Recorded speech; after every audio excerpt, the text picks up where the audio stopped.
Pour finir, abordons l'inconscient. L'inconscient englobe tout ce qui n'est pas conscient et qui relève d'automatismes innés. C'est notre monde intérieur d'une profondeur abyssale.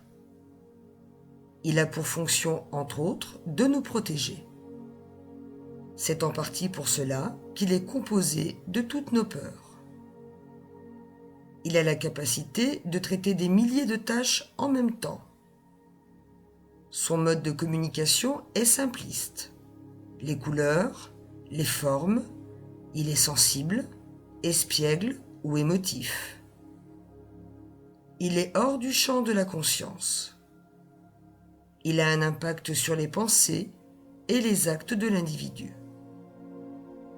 Il excelle dans l'intuition, la créativité, la motricité, le stockage du vécu, la gestion émotionnelle. Tous nos automatismes y sont logés. Automatisme du corps, battement de cœur, circulation sanguine, croissance du corps, respiration, réaction physique à un stimulus extérieur, pulsion instinctive. Automatisme de l'esprit, langage, lapsus, rêve, pulsion verbale. Il contient nos habitudes, nos mécanismes psychologiques, nos schémas comportementaux et nos névroses.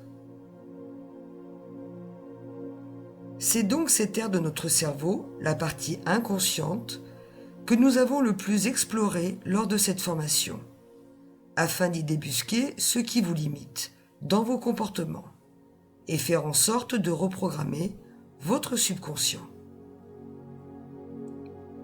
Apprendre à mieux se connaître passe par certaines connaissances concernant les fonctionnements psychologiques de l'être humain. En effet, assimiler certaines données nous permet de distinguer avec plus de facilité ce qui se joue dans notre relation à nous-mêmes et notre relation aux autres.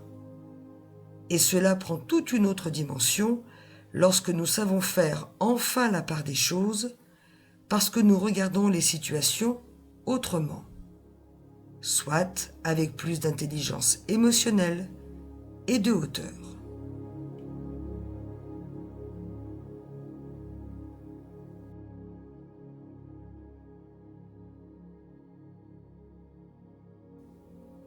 Ce qu'il faut en retenir. Conscience, capacité à capter le monde extérieur grâce à nos 5 sens. Analyse, réflexion, langage, logique. Subconscient, disque dur reprogrammable à l'infini, il est le siège de tout ce qui est acquis inconsciemment.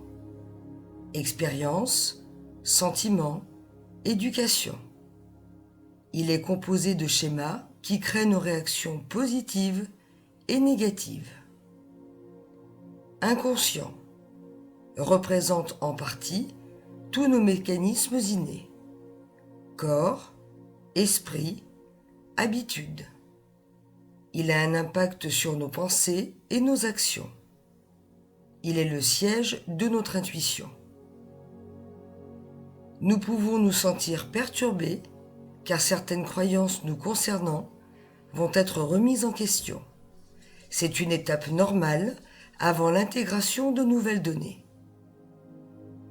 Regardons-nous autrement grâce à notre intelligence émotionnelle.